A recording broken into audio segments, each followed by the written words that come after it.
সাকিব আল হাসান বাংলার নবাব। নবাব ফিরলেন নবাবের মতোই। ৭৯ বলে ১০৩ রানের বিধ্বংসী ইনিংস খেললেন ৫ বছর পর মাঠে নেমে।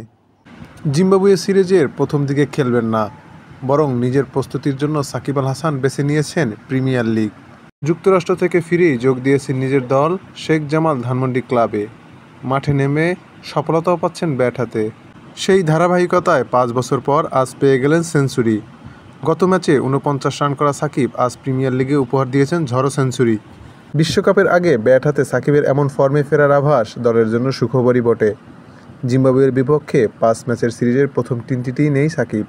নিজের প্রস্তুতিটা ঝালিয়ে নিতে প্রিমিয়ার লিগের মঞ্চটাকেই বেছে নিয়েছেন দেশসেরা ক্রিকেটার। এই কদিন সুপার লিগে খেলে চতুর্থ টি-20তে জাতীয় দলের সঙ্গে যোগ দিবেন সাকিব। প্রিমিয়ার লিগে শেষ ২০১৯ সালে ৩ অঙ্কের দেখা পেয়েছিলেন সাকিব আল হাসান। দীর্ঘ ৫ বছর এবং ৫৭ ইনিংস পর আবারও সাকিব দেখা পেলেন শতকের।